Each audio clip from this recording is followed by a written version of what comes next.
of me? Do I feel lucky? Well, do you, punk? Good morning, Vietnam! I love the smell of napalm in the morning. You're gonna need a bigger boat. I feel the need for speed. I wish I knew how to quit you. Love means never having to say you're sorry. You do! You'll shoot your eye out, kid. I am serious. And don't call me Shirley. There's no crying in baseball! This is wrong, bitch. Hey, the Schwartz going with you. I am your father. At you, my pretty. Take your stinking paws off me. May the force be with you. Here's Johnny. What up, film fans? Happy Sunday, moviegoers. Happy St. Patrick's Day. Welcome to episode 288. Welcome to Clerks, and welcome to the Cine-Men movie podcast. I'm your host, Juan, and I am joined by the other clerk, Jay. How you doing? Jay, I'm doing pretty good. How about yourself? I'm doing all right, man. It's good. It's a good Sunday. It's been a busy weekend, but you know what? I'm ready and ready to sit here and have a fun conversation with you all about Clerks. So it's been a long time coming. It's been a movie we've been trying to talk about and do for last 5 years now. So I'm excited. I just hope I do it justice, because there's a lot to talk about with this movie, because it changed a lot of things for one man. Well, actually, more than one man. The group of friends, it changed for him. Should be fun. We got a pretty packed show. We're going to talk about some of our favorite Kevin Smith movies. We're also going to dive deep into some favorite scenes and some recent recommendations and probably what we watched. And then we're going to get ready for Clerks. So if you guys did not tune in last week's episode was our best of 2023 episode. We talked about all of our favorites. We talked about, predictions and everything. So go back and listen to it. It's on Facebook.com/The Cine-Men Movie Podcast, Instagram /The Cine-Men Movie Podcast, X, formerly known as Twitter, is Cine-Men405, or you can email us at cinemen921@gmail.com. So yeah, one of the big things that was talked about last week, Jay, that we all kind of got wrong was Lily Gladstone did not win the Oscar for Best Actress. Yeah, they went with the Emma Stone. They went with Emma Stone, didn't they? Yeah. They pulled. Which I haven't seen the movie, so I can't sit there and say, "Oh yeah, she deserved it." But you haven't you? Yeah, it's on Hulu. I'm actually going to get ready to put it on Vudu today. So there's that. But yeah, she does have a different method of acting for that movie. I mean, she does play almost 3 different characters in one film, but I still think, like how we all just talked about Lily Gladstone a few weeks ago on the Killers of the Flower Moon episode, I don't think anybody even came close to her. Emma Stone was good, but I don't think she was great. So that'll be a topic of discussion probably for a long time coming. But man, the rest of it was pretty predictable. Oppenheimer winning Best Picture, Christopher Nolan. We all were right about that. Yeah. We had Cillian Murphy as Best Oscar winner, and yeah.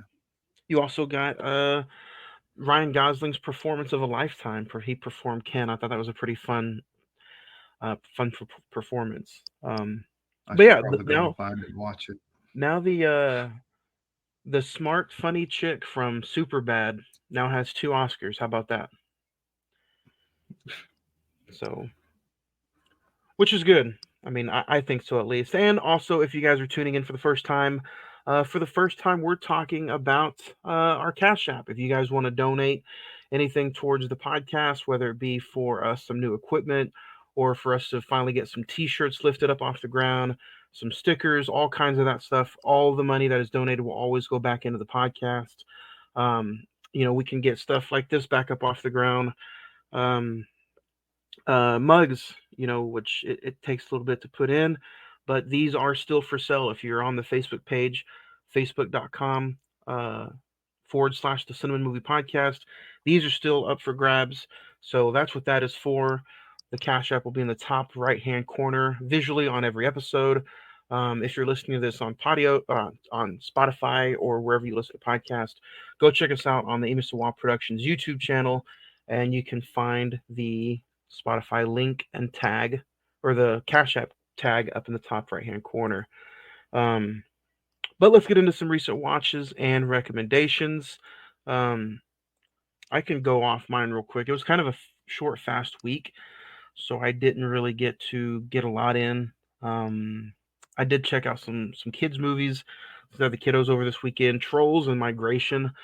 There were some fun movies. I I seen enjoyed Trolls. Migration. I thought it was good. I enjoyed Trolls a little bit more than Migration, but Migration was it was, anytime they have Aquafina or Camille Nanjiani as the voice actors, like, I always think those are some fun characters, and their voices are just so unique. It brings a uniqueness to the movie. I agree.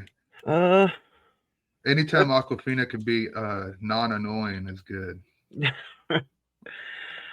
and then I checked out the Taylor Swift 4 hour extravaganza on Disney Plus. My daughter's been wanting to watch it forever, so it finally hit Disney Plus on Thursday, and it was okay. There's a lot of stuff that goes into those concerts, though.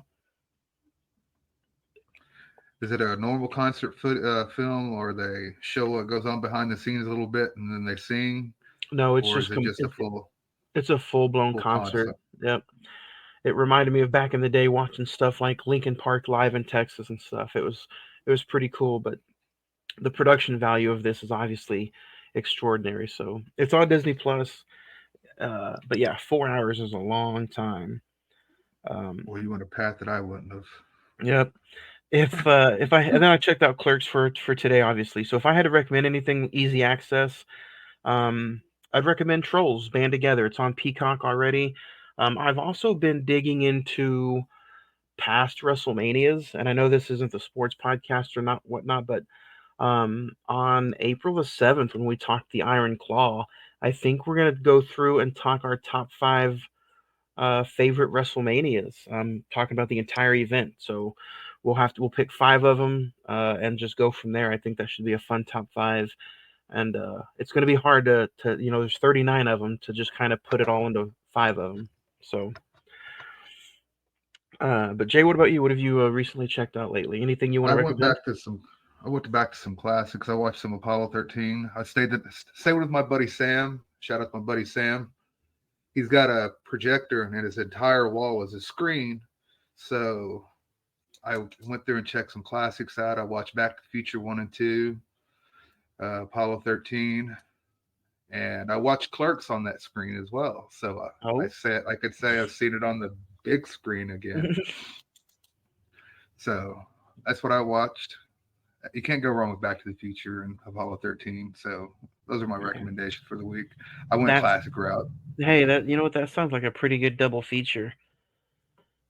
And at one point, I bet, man, we have to have just like we're gonna have to dedicate like a one whole episode to each other where we just sit and talk about like maybe some of our best classic theater experiences, maybe whether it being in high school or even stuff that maybe Oh, we wish we could have saw, oh, back I've even got back tons in the of day. those.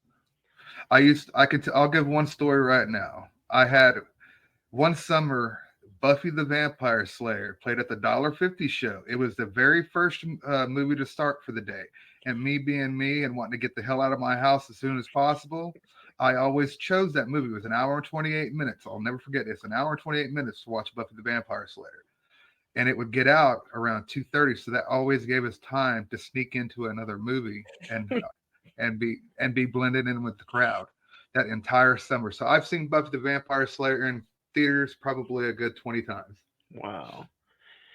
And we'll talk about Clerks a little bit later, but if you could guess one movie that you've probably seen more than any other movie, what would it be? Well, I just said I've seen Buffy probably 20 times, but So, no, not just on the big well, screen. I'm just talking about in general. Probably oh, Buffy it's still. probably that, or name the numerous different Batmans. Batman and Batman Returns. I've watched the shit out of those movies since I was a kid. I wore a tape of Ninja Turtles. I was a child of the '90s, so oh yeah, I wore out my Ace Ventura and Mask tape. Oh, Those should be some fun movies to talk about one day. Oh yeah, so I had a VCR whenever it was still impossible. It's still really rare to have a VCR in your room. I had a VCR in my room, Mm. But then I upgraded to that dual deck VCR, and The that double changed head. the game. Yeah, it changed the game, dude, because whatever copy protection the tape had on it, it would completely negate it. So it meant that it would record any movie I wanted. Oh wow. I got it from Rent a Center. Wow. Some stories. But let's dig into Kevin Smith, man. It's the first time we're talking a Kevin Smith movie, which is completely insane to me. But it's the first time that we're also ranking our Kevin Smith movies. So sit back, enjoy, and hopefully you like our top 5 Kevin Smith movies.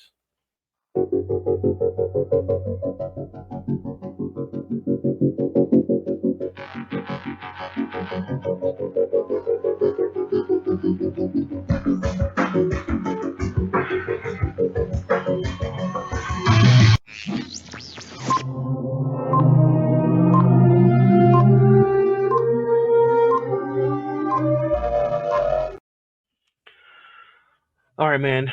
I said this was a little difficult for me, but you found it pretty easy, so I'm gonna be pretty enthused to see your list. Before All we right. name the top 5, though, do you have any honorable mentions that you want to? I do have an honorable mention. It's not completely done by Kevin Smith, but it has to do with Kevin Smith. Is the Clerks cartoon. It's 6 animated episodes that aired on ABC in like 2002 or 2003. He compiled them into a DVD. It's a 2-disc DVD set. It has 3 episodes on each disc, and each episode is hilarious. You could tell that if you rewatch them now. I showed them to my nephew and my daughter, and they were like, "What the hell is this? Why are we watching this, Dad?" And by the end of the 6th episode, they were like, "That was good. I see a lot of what we see nowadays used on that." And so it was a show ahead of its time. Clerks, the animated series. That's my honorable mention. I'll name just a few off. I'm gonna go with Jay and Silent Bob Strike Back, Clerks 2, and my official honorable mention is gonna be Mallrats. So, Mallrats was my first Kevin Smith movie I seen. oh wow. Let's start with you then. That's number 5 for you. Well, I rented Mallrats from One Stop Video. Oh wow. Nice. My number 5 is Zach and Miri Make a Porno. It's a funny movie. My favorite scene is the scene where he's talking to Justin Long's character about being in different gay movies, and that scene cracks me up every time. And then whenever Brandon Routh joins the scene, they're like having an argument, and Seth Rogen's like, "Holy shit, they argue just like us." I don't know why that makes me laugh, but that whole scene right there makes me just laugh. I kind of forgot he even directed that movie, but yeah, and that's in the day and age of like Seth Rogen doing a bunch of like Judd Apatow movies too. So,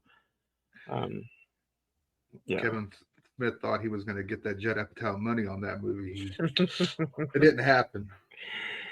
Number 5 for me is going to be, I can't believe this is 10 years old already, but from 2014, it's Tusk. To me, an underrated A24 horror movie. Kevin Smith, Justin Long, Haley Joel Osment is in it. Written and directed by Kevin Smith. So I think it's a fun movie. It's weird. It's creepy. Certain scenes even gross, honestly. But like for him to just sit and think about this as a script and just putting it out there is pretty fun for me. And it's about 2 podcasters. So he goes on his journey to interview, and it just goes horribly wrong. If you haven't seen it, I don't know if it's streaming anywhere, but I highly recommend it. It's on Prime Video for $3. So, but yeah, Tusk is a dark comedy, and I enjoy it. This may shock you. I have not seen Tusk. Well, it seemed too weird for me. That's the whole thing. I'd seen Red State. Weird. I seen Red State and I was like, holy shit, Red State is very much so weird. Yep. And I was like, I don't know if I could do weird Kevin Smith. It's very very interesting, and like I said, it's even gross at some points, but I highly enjoy it. I like weird gross shit. So 5 for me is Tusk. What about you? What's number 4? I went with after I watched Clerks for the rewatch, so we can have a review party with that. I went and watched 2 and 3. So I'm gonna go with Clerks 2. And the reason why is just there's so many multiple layers of that movie that work on so many different levels. It works as a sequel. It adds new mythos to the story, and it's one of those things where can they really make a Clerks 2? Hell yeah, you can make a Clerks 2, and it can be genuinely funny. Yeah. And so that's the scene where the ass to mouth scene. It's been a while since I've seen Clerks 2, but I honestly cannot wait. Waiting for it to come in, and I'm gonna sit and just kind of rewatch it again. And I think it's a very underrated Kevin Smith movie. The Donkey Show? Come on, So man. yeah, I think it's very underrated. Kinky Kelly and the Sexy Stud. You mentioned it in the last topic of discussion, but number 4 for me is Red State.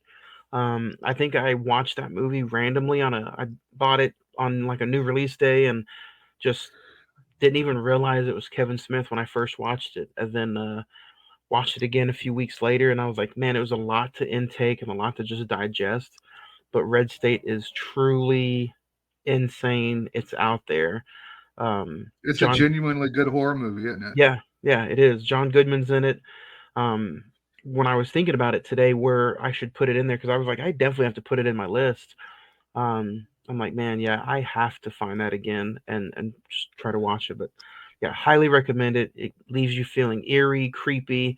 But the thing Kevin Smith does in a lot of his movies is he brings real subject matters up, and I think at the time stuff like that was a big subject matter. You know, the cult like following with certain businesses and places out there. So um, yeah, highly Have you recommend it. heard, have you heard the original ending he had planned for the movie? Uh-uh.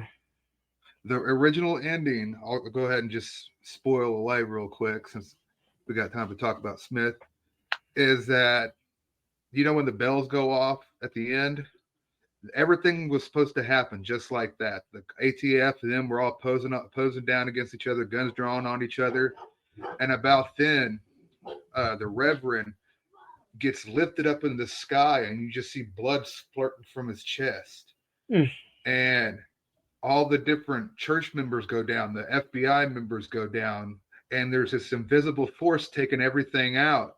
And John Goodman's watching all this, so you're now watching it from his point of view. And he looks on the horizon, and it's the 4 horsemen of the apocalypse, and they've come. It's the day of judgment. It was supposed to end with Judgment Day. Oh, nice. Wow. Yeah, I need to find that and watch it again.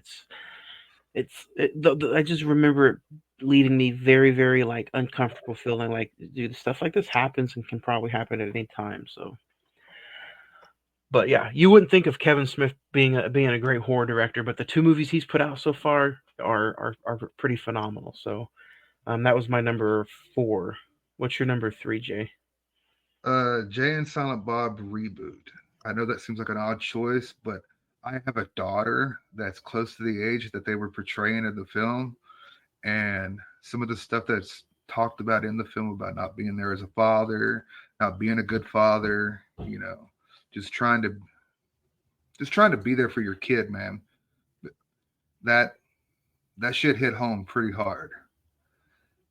He's been very sentimental a lot, like in a lot of his movies lately. The last 2, he's just been it's like he's throwing us curveballs. Like he wants us to guess something. Like what are you getting ready to do? Are you about to kill off Jay or Silent Bob? Like what the fuck? They better not. Well, he does have a new Jay and Silent Bob movie coming out. He did say that part 3 would be coming out within the next year and a half. So. And I do want to like put the note like, and this is just a start. of like that Kevin Smith tunnel that we're about to go down. And I'll bring it up again when we talk about the movie, but like right before Jay and Silent Bob reboot, like on the actual physical media, he has a little conversation about like, this movie made nothing at the box office, but the big sell point was physical media. Like so many people bought his last few movies on physical media that it just made the studios be like, okay, well, here's more money, go make us another movie. So, everybody out there watching or listening to this podcast, like continue to do that for him, because the last few funds, I guess he hasn't really had a lot of funds for movies, but a lot of his funds are coming off the physical media releases. So that I thought that was pretty interesting. Oh yeah, when he sits there and says that he found his audience on home video, that's no BS statement. That's true. That's where he did find his audience. Um, number What do you three got for for number 3? number 3 for me is going to be what we're talking about today, Clerks.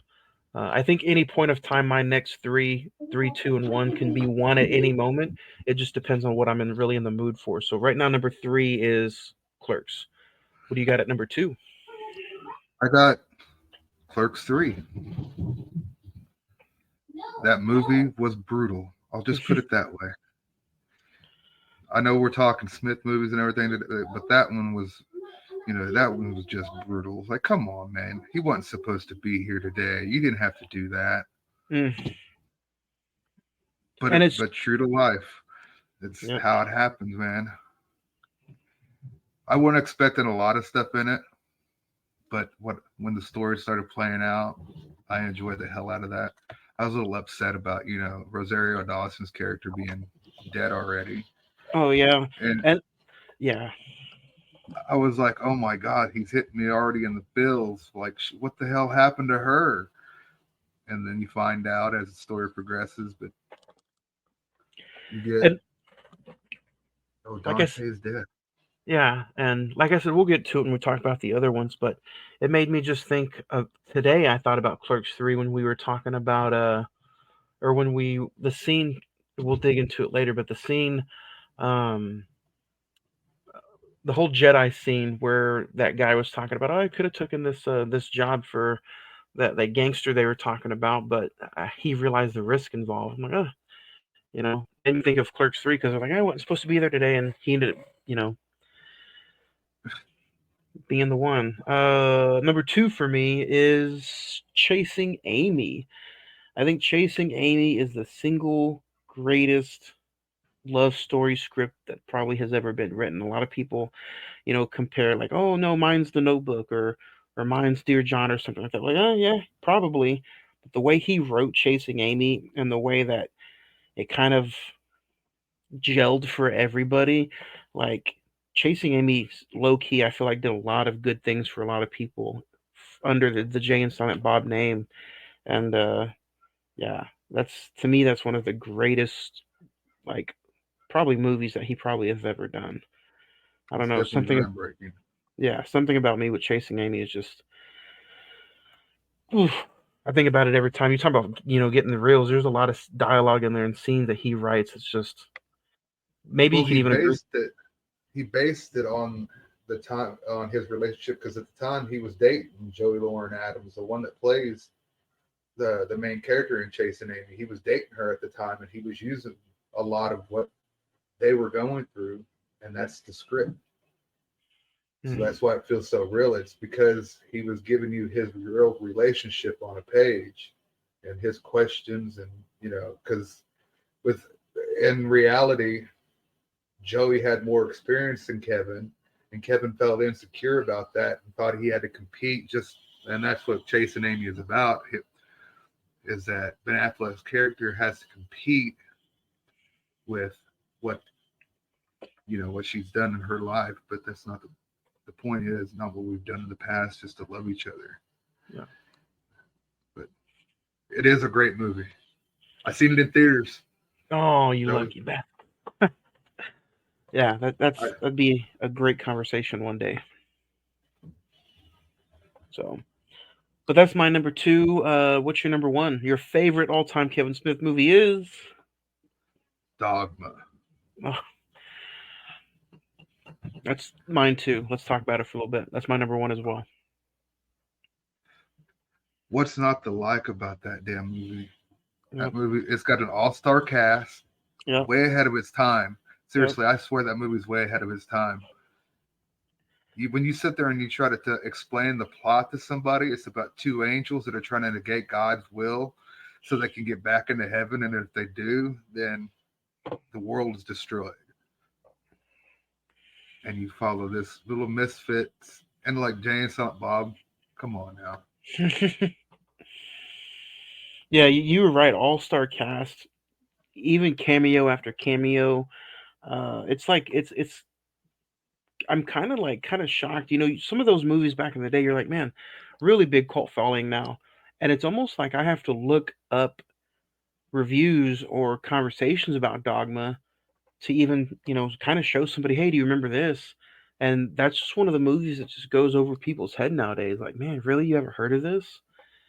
And Well, there's a big reason why that it's because Harvey Weinstein owns the film, so they can't release it on physical media or oh yeah, digitally.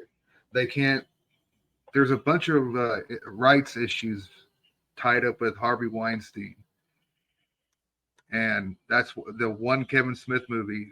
Even though he done most of his stuff with Weinstein, anyways, is tied up in litigation. There's Hmm. something about that movie, but I do have a copy of it on DVD. I have the special 2-disc edition. I found Stole it from my a girlfriend. I found a Blu-ray copy years ago. So I think that's one of the that's yeah, that's a movie that I will cherish because yeah, I was always looking That up damn like thing's expensive.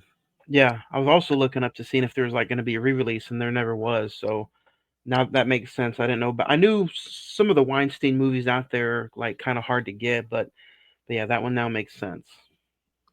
So, That movie's setting about a bill 50 on Blu-ray. oh wow. Yeah, that'll set you back a bill 50 on Blu-ray if you want to watch Dogma. Mm. But let's talk a little bit more about Dogma, about how, just the performance aspects of it. He got his friends, and those were his friends at the time to do a movie. Yep. Yeah, what Matt Damon, Ben Affleck, Chris Rock is in there, Salma Hayek's in there. Um, I'm blanking name on him, but he played Snape. Oh, Alan Rickman. Alan Rickman's in there, yeah. So yeah, all star cast.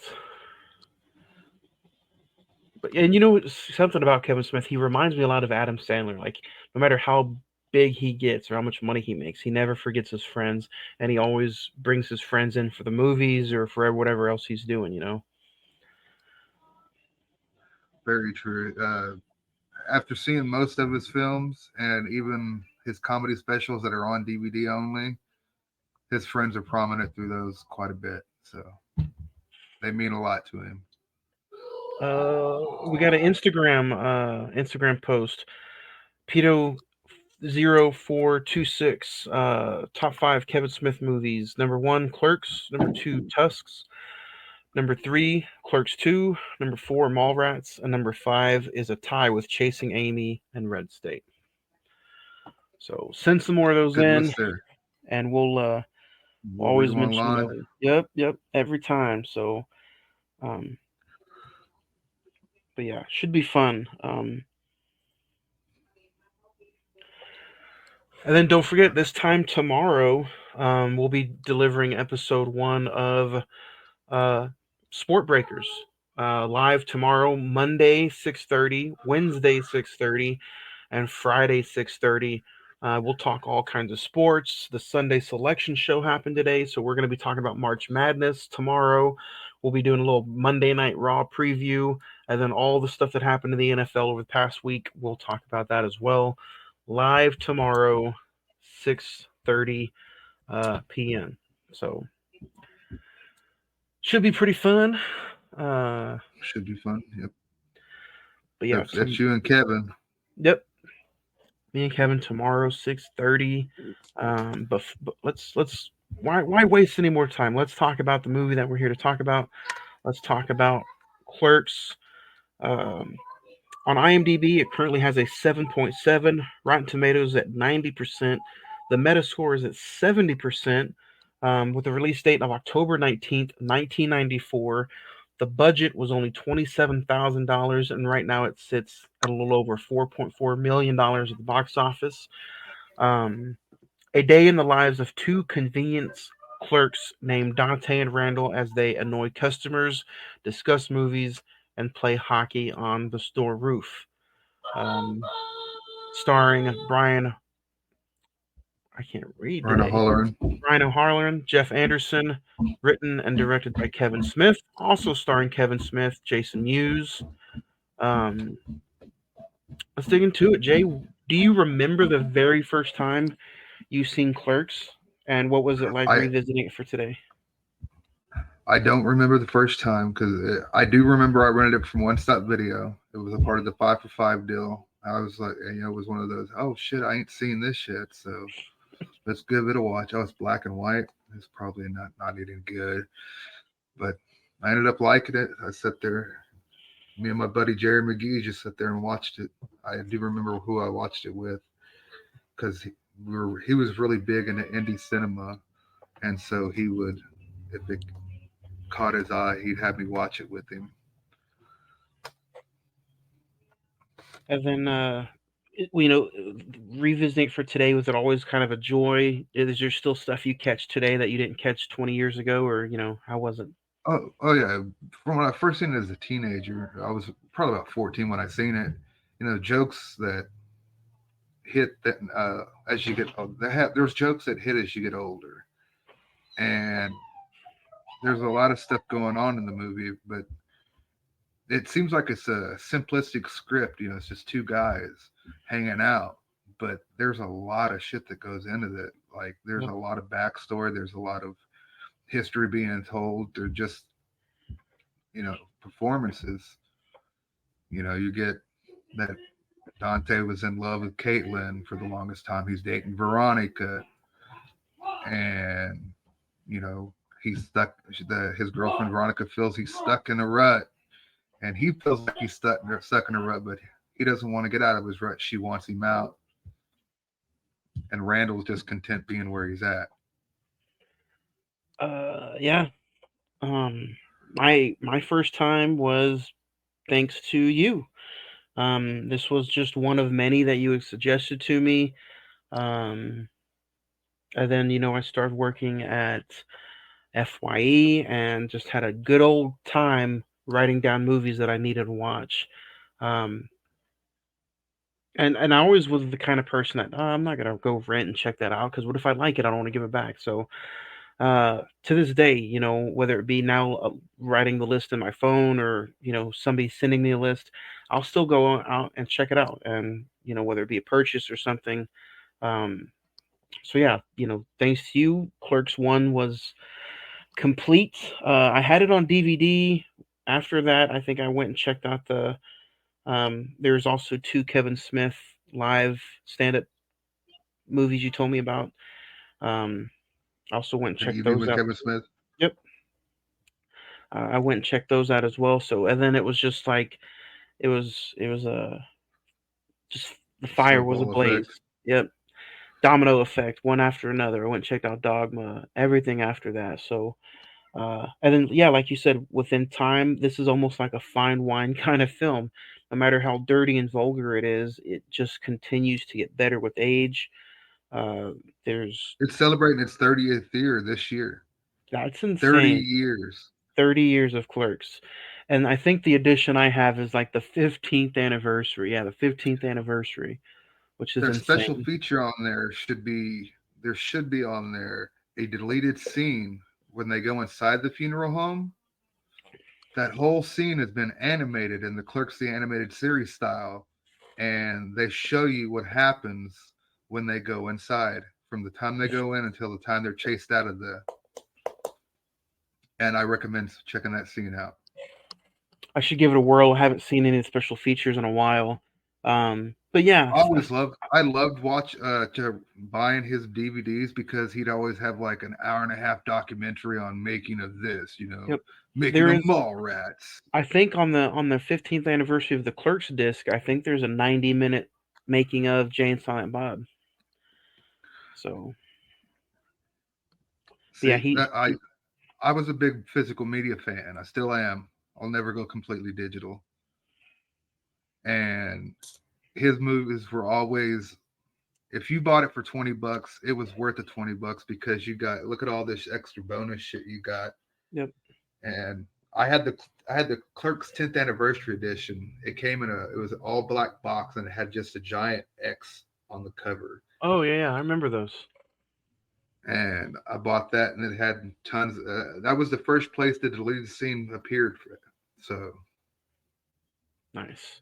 But yeah, let's get into it for a little bit. You get introduced to Dante, and he gets woken up. You can tell he's already pissed. He doesn't want to be woken up at all. He just closed, and the hours were like 10:30 to 6. So here he is getting a call at like probably 5:30.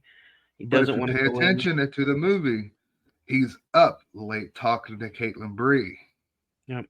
That's why he passed out in the closet. He was talking to her. That's why he's all tired and fucked up. Discombobulated. Yeah. So there's no telling. They don't say in the actual movie when he dozes off, but it makes it seem that it's fairly late that he was on the phone with her. Doing something he wasn't supposed to be doing. Exactly. See how that shit comes to bite you in the ass? Yep. But I always enjoyed the opening, getting to see how he starts everything up for his day. The gum getting stuck up into the lock so he can't open up the shutters. A lovely little Easter egg that was given out in Jay and Silent Bob reboot. You find out who finally sticks the gum in the locks. It's Jay and Silent Bob. That they do it for shits and giggles. That's funny.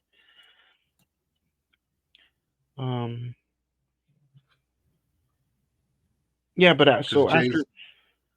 Go Oh, ahead. go ahead. No, I was just gonna say I was gonna go into the next the scene, and you I don't was get just gonna say a that. lot of. And the reboot, that's the scene whenever he's sitting there. He finally introduces his daughter to the convenience store. He's like, yeah, every day me and Silent Bob come here and we stick gum in the locks to fuck with them. You got your first little sprinkle of Jay and Silent Bob in this movie. You get really the first scene with the dialogue after the musical opening is the cigarette guy, right? You get introduced to the cigarette Chuli's guy. gum guy. Yep, Truly's His gum. name is Scott Scraffo. Like he's made a living off of being the Chuli's gum guy. I'm not even bullshitting. Like this guy has like made a living off of being the Chuli's gum guy. Really? For real. Like that's been his like claim to fame. Like I'm that guy from the Clerks movie. Remember? That's funny. You know what? I bet he gets invited to like some cons and stuff, and just probably same get up, same That's uniform. what I'm saying. That's how. No, that's basically how he makes his living nowadays. He does the con circuit. That's funny. Seriously. That's insane. But you know what? That'd be pretty cool. I would pay like $10 to get in his line and go check it out and take a picture with him. Yeah, I would. I'd meet him. Like you're the Chuli's gum representative. I've done some of those before, going and pay like a certain amount to get in, and then there's like a whole bunch of like lines and stuff to get in and do that. Oh, a shit tons of money to spend to get an autograph and a picture. Yep. I went to WrestleCon for the first time ever, right before WrestleMania 35 in New York City. First time ever doing one of those experiences, and it was addicting, honestly, because I walked in there with like just $300, and I was like, I'm only gonna spend 100. I'm not gonna completely lose my shit over it. But nope, I spent the entire 300. You marked the fuck out, didn't I you? did. Not enough to get in Ric Flair's line though. He was charging $175. Dude, I've gotten more autographs by waiting at a fence than I have. Seriously, I've met Vince McMahon by standing at a fence. He comes over and takes pictures and signs autographs with everybody. It was before a SmackDown taping in Wichita. You guys, they have that good arena though, where everything's level. Like here at the Paycom Center now, you're like way above, and they come, they drive down into a tunnel. Yeah, it's Yeah, they have. That's all. I met a lot of them in Tulsa too. So I don't um, spend the money to do that shit. No, I won't. I haven't since. I felt really bad. Uh, Jay and Silent Bob gets kind of introduced after you get mentioned with the cigarette guy, the Truly's gum guy. Um, they get sprinkled just enough throughout this entire movie to where nowadays, like even though watching this movie years later, I'm like, man, it doesn't feel like enough of them, but it's just enough in this movie. You get it just enough of them. Yeah, they're they're drug dealers. What do you That's basically what do you expect? That you have a crazy ass drug dealer standing outside in front of the convenience store. Now Then you we've sat here and the entire time, and we're talking about working in a convenience store when we both have worked in a convenience store. convenience So stores are fun. how true is the movie for you on interactions with customers? It plays very true to me. Oh yeah, it's very true. Also, like in some instance, I'm like sitting here feeling like I'm Dante because I definitely don't vent my frustrations to certain customers or definitely to other people. Maybe behind closed doors, but it's very true. Like, um, I don't think I stress out on the level that Dante did. I'm more of like, kind of going through like, oh, they don't mess with me, I don't mess with them. I go through about my day and you know but yeah,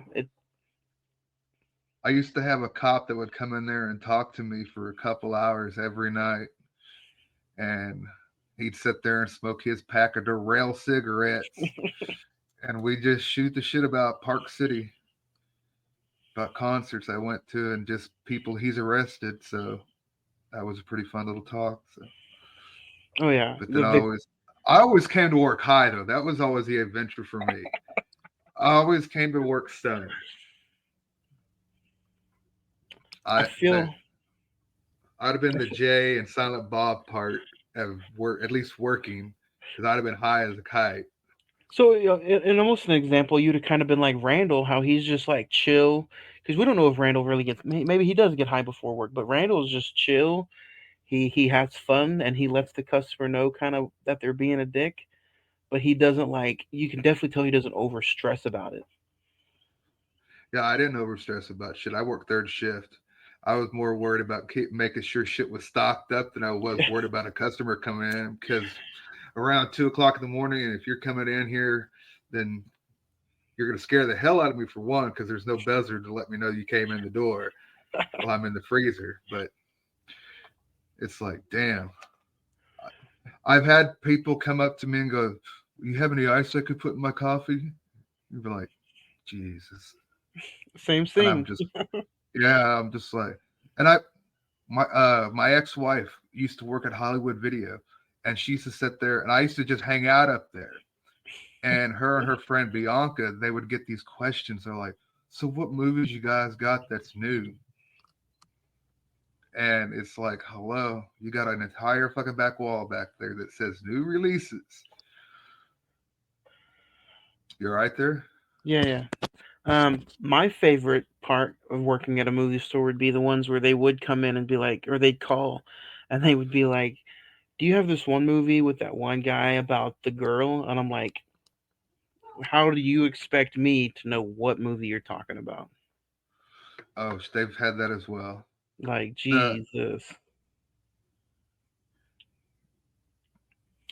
But what'd you think about getting introduced oh, to Veronica? I was gonna say that. I Oh, was are you gonna there? say that. Yeah, I'm Sorry, here. I was I gonna had some say audio issues.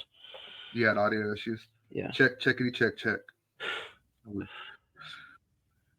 I was just gonna sit there and say where real life would have been more pronounced, as if in the film Clerks, you had a group of people that came in every Tuesday and sold you stolen Blu-rays and DVDs. See, because you had to go. That was a normal. You had that shit at FYE, didn't you? Oh yeah. But you know what? I looked That's the how other I got way. my. That's how I got my Batman collection. Yeah. You called me up one day and you were like, "The thieves are here." I'm the, like, thie- "Bet I'll be there. I'm on my way." the And you thieves were are like, there. "Yeah, that's what you said." Yep. And you told me that I had to take it outside the store to buy it. And so Yep. me and the dude went outside in front of the building. I handed him $20 and got the Batman anthology series for $20. What a steal, because those were like brand new 89, $90, I think. Those and you know what, I How for many movies sure behind you come from that guy? a lot of them, and I still feel like, man, if I had the opportunity to do it again, I would, because And that was no. you being a clerk at an FYE. That's just a customer you have to deal with. Yep. Yep.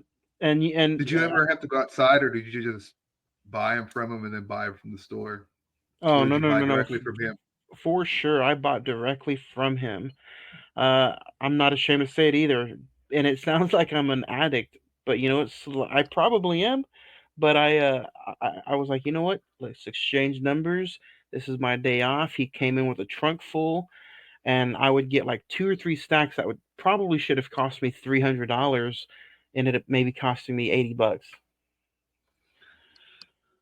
because knowing that we only gave them, so let's say $8 for a brand new movie. Yeah, I'd give him $10 for the same movie. So I'd walk out with like, 9, 10 movies for $80, and yeah, I had no shame in my game. Oh, I'd have been right there next to you, be like, "Oh, did you see this is in here too?" Yeah, and that's where I started Because buying like shit that I don't even need, like monster trucks or something like that. hey, you need that for damn sure. That has to be on the wall. Yep. I, if I was you, I'd go through your collection, be like, I'm gonna get rid of ones that I know I'll never watch, that I just bought for bullshit reasons, or I purchased them for some reason, and go out and sell them, and then pick you up all movies that you want. Dude, I did that just a few weeks ago, and it's almost like you have to go through and sell your stuff on Facebook Marketplace, because like for a stack of maybe 10 movies that day, I only got like $23. I didn't even get enough in-store credit to buy the one movie that I wanted.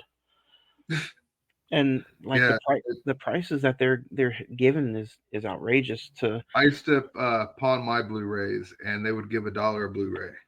Yeah, not even that. I think one of the movies in there was like Batman, the Dark Halloween Part 1 and 2, I think, and they wanted to give me like $3 for the two of them. I'm like, $3. This thing was $28. So, and You then guys would probably put it for $28.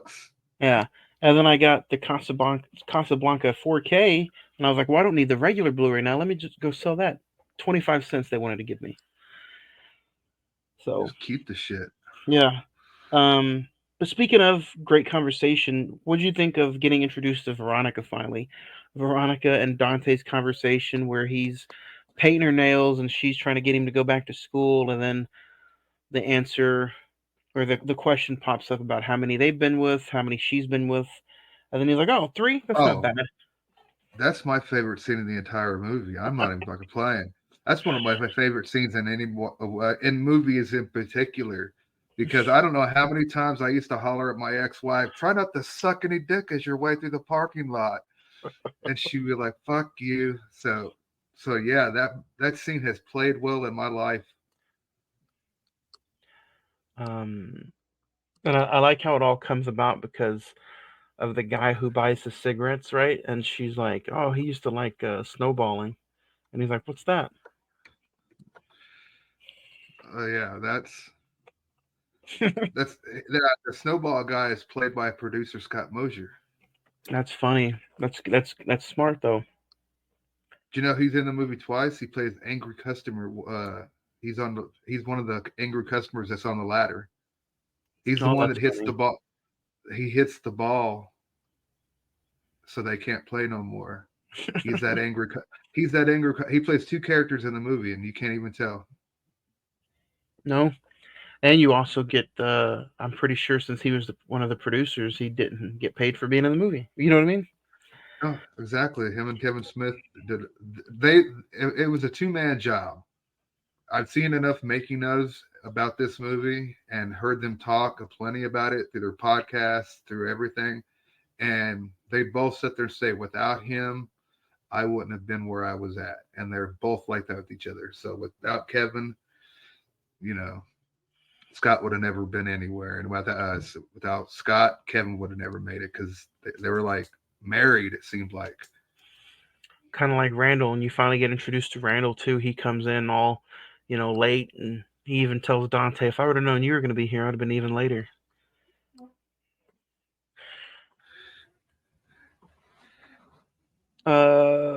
One of the scenes that I have written down that I wanted to talk about was uh, when Randall comes in and talks to Dante, like after he opens up the store, he talks about Return of the Jedi and their little conversation about the workers working in the Death Star that get blown up, right?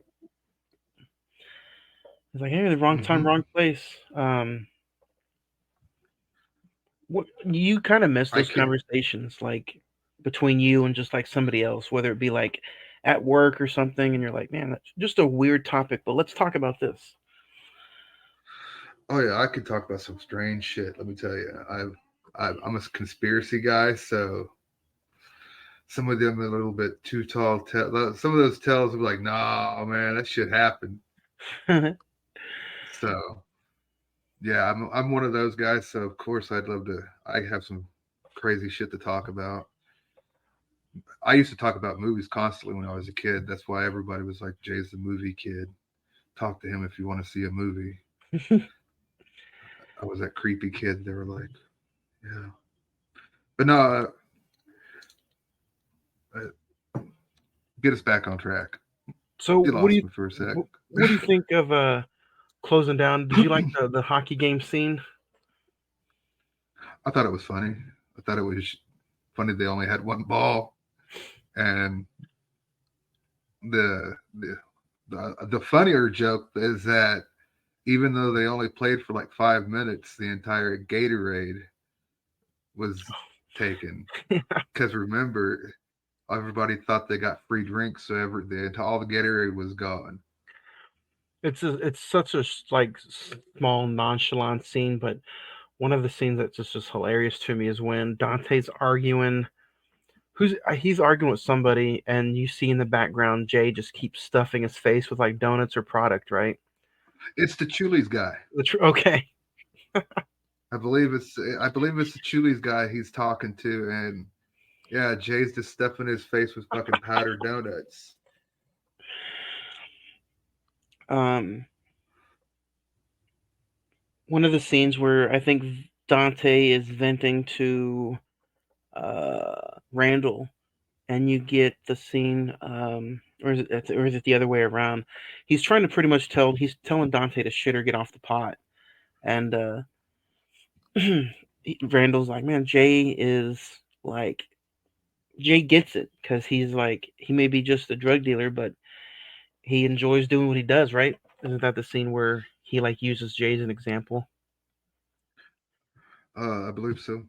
Yeah. Um, I know that Randall is very frank. He's that's why I like this kid. Did you know that Kevin Smith wrote the part for himself to play Randall?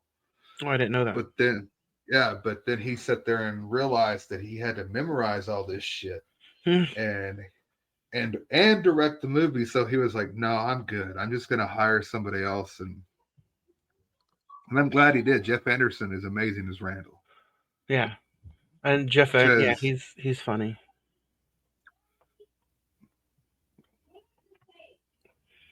Go ahead. we're at the 37 scene, right? The 37 Yeah, Dick scene. yeah. We're at that scene. So yeah, I that's my favorite scene in most movies, man.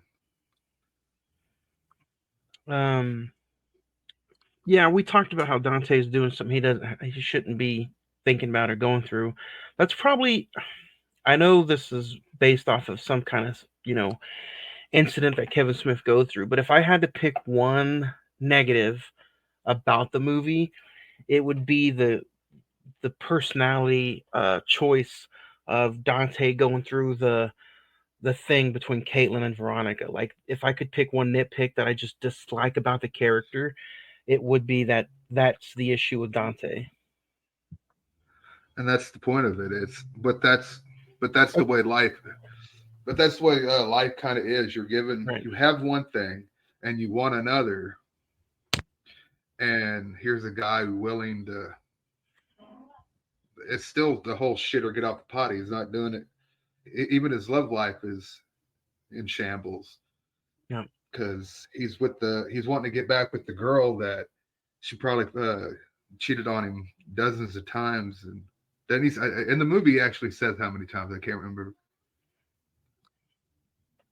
So I can't remember how many they said, but she constantly cheated on him. So Veronica, to me, I thought that was a safe choice, and I thought it was a cute scene with him painting her fingernails.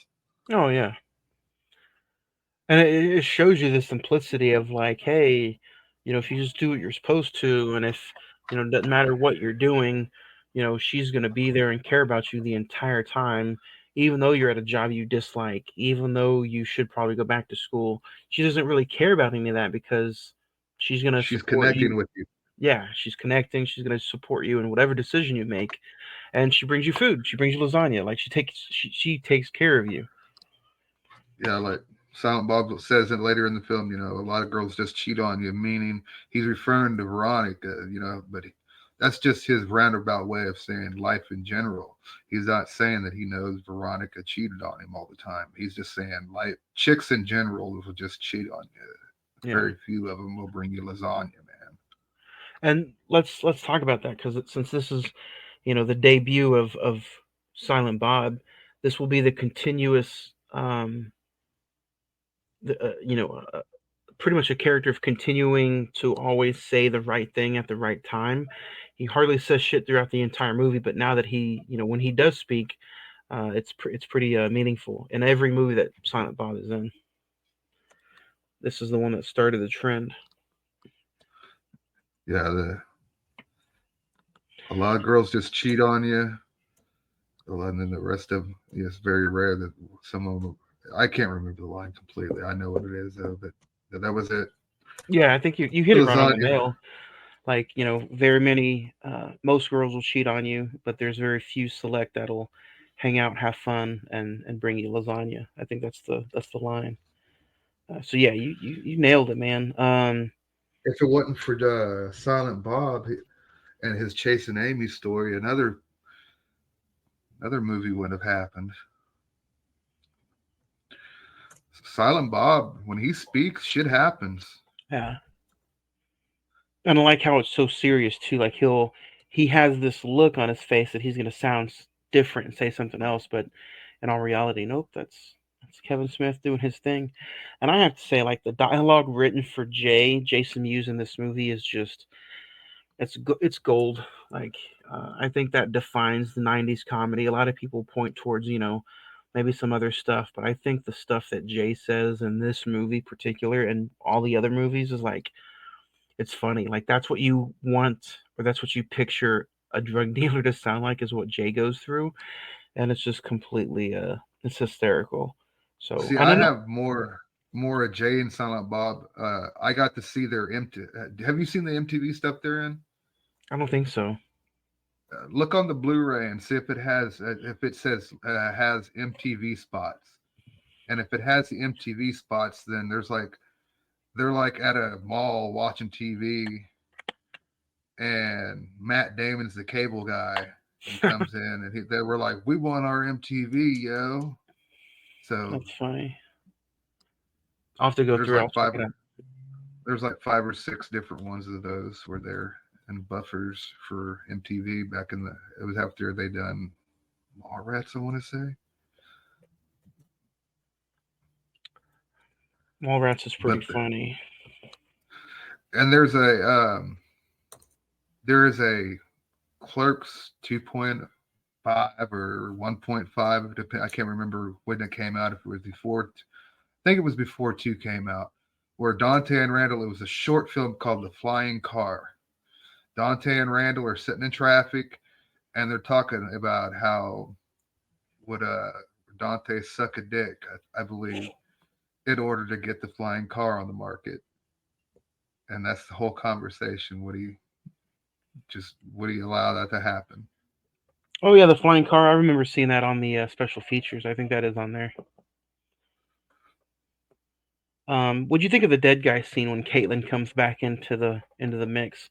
I think it's kind of like justice. Like here she is going to be completely like, you know, probably scarred for life now, and it's all based on the assumption that she thought it was Dante. That that that that scene right there. Just how they play it up, like who the fuck was back there with you? They're like, she's like, oh my god, you know what? How Yeah. they play the scene off of each other, like who the fuck's back there with you? You know, and they're like, oh, I was raped, and, and Randall's like, you heard her. She did all the work. exactly. And then they come to find out it's the guy that asked for a skin mag earlier in the film. He just went But in there and Dante had a story similar to this in the beginning of the movie, right? Where he was like, oh, yeah, she completely thought I was somebody else, but he went along with it anyway. yeah. Well, that was whenever he sat there. Whenever they were talking about how many times she cheated on him, and it was the number was like something and a half, and Randall's like and a half. Oh, He's yeah. like, yeah, this one time she thought I was me or thought that this was going on, and we ended up being in the same room. So she called my name, the wrong name out, basically. Um, kind of putting everything in the ending hat bag. Going back to Silent Bob's final word almost, and then the final conversations where Randall tells Veronica how Dante really felt, and you kind of get Veronica kind of says that's it, she's done, because Dante says, hey, wait, I love you, and she's like, fuck you, and that's pretty much the end of you seeing Veronica. That's it. You think is there any fantasy booking? You think that was it between them two, or do you think there was ever anything else brought I back? I think they completely split. I think they went. I think that pushed her over the edge where because Dante had to end up alone because he lost Caitlin. If you notice, they stick her ass in the same ambulance as the dead guy she fucks. So But that's a that little leaves kind of visual a gag there. that kind of leaves a little war, a little fight scene between Randall and Dante. But they, as best friends should, they kiss and make up, and that's kind of how the movie just ends. Well, like in Clerks 3, they were going to film a scene where Dante gets shot. That's originally how Clerks ended. Dante, that whole line about him not supposed to be there today and all this shit just happening was supposed to culminate in him being shot and robbed at the end of the movie, and the movie would just be over. Mm. So I'm glad we didn't get that ending. We got him dying later on with a heart attack after two great movies. But you have any favorite scene or scenes you want to mention? Like I said, I love the 37 scene. You said you liked the Death Star talking scene. Oh yeah, talking about the Return of the Jedi. Did you know that George Lucas on one of the making of features, he was like, I wanted to show Jay and Silent Bob how it was the reason why it was like that they had these droids that could do all that work. Like seriously, like George Lucas was like, I want them to know. I want Jay and Silent Bob to know this is why, and that's why it was put in the fucking movie, man. I know in the special features, it talks about the movie was being restored sound wise at Skywalker Ranch. I didn't know Kevin Smith had it like that, to where his movie could be restored at Skywalker Ranch. That's pretty cool. Yeah, I think he's talked about going there quite a bit Yeah, because that's where he does his mixes at. that's pretty nice. I also like the scene where the guy who left his keys there complaining about Randall about the movie store not even being open. I like that scene. He just Um, throws the fucking keys away. He's like, "Fuck you, dude. yep. Happy I even hunting." like I even like the scene where that customer's like, "Hey, I have these two movies. Which one's better?" And Randall's just some completely sitting there ignoring her. And then she turns around and says, "Now I have these two." And he's like, "I don't appreciate your ruse, man." I think that's a fun scene. The thing that always gets me in that scene is where he's like, "You're banned. You're not welcome back here." And you just hear Jay in the background, "Yeah." So, And those what are about you? great scenes as well. You have any favorite scene, or Go is it ahead. just that one? Uh, you named some great scenes, and Uh, those are great scenes as well. Star rating. 1 out of 10. One being a complete mess up. 10 being, the cream of the crop. So Jay, we'll start with you, man. What's I'll go. I'll go an 8 on it, man. an 8? Yeah, it's Nice. I have the exact same thing. I'm gonna go with an 8 as well. Um, Even though this movie is complete fun, funny, grew up with it. Like, I'm gonna keep it. An eight's a pretty good solid rating. So, but yeah, if you guys have any questions, or if you want to share your star rating of Clerks, send us an email. Get us on the social media. It's facebook.com/the Cinnamon Movie Podcast. Or you can just email the star rating at CINEMEN921 at gmail.com. And we'll read some emails out next week. Next Sunday, March 24th, we get back on track with our Robin Williams movies. And we're talking Patch Adams live next Sunday, March 24th, 6 p.m. So, Jay, how are you looking forward to Patch Adams? Is it a movie you've seen yet, or what are your I've thoughts? seen it, but it's been so long. It'll be like rewatching it anew. That's how long it's been since I watched it. So should be a pretty fun episode. This is all leading towards a nice Robin Williams top 5 plus 5 episode in August. But we'll talk a bunch of our favorite Robin Williams movies come this summer. So should be pretty fun. So yeah, other than that, man, I think that's going to do us for the day. You guys don't forget, tomorrow 6:30 p.m. we're talking sports, all the stuff that happened in the NFL over the weekend. March Madness is starting this week, tournament winners, and a little Monday Night Raw preview. So all tomorrow night, live, same channel, 6:30 p.m. right here live on Emiswa Productions. And then if you want to give back to the show, like I said, there's the Cash App. You guys can give into the show. We can get some more of these fabulous coffee mugs made. You guys can purchase these right now on facebook.com/the Cinnamon Movie Podcast. And whatever you donate will gladly get put back into the podcast. So check us out every single Sunday, 6 p.m.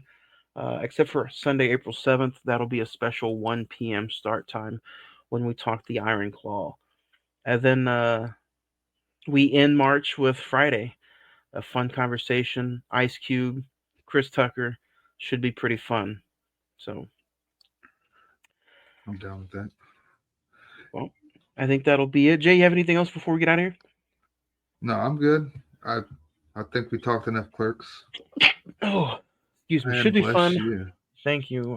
Don't forget, everybody, next week, Patch Adams, Robin Williams talk continues on another new episode of the Cinnamon Movie Podcast. So, have a fun week. Happy St. Patrick's Day. See you guys tomorrow. Sports Breakers, 6:30 p.m.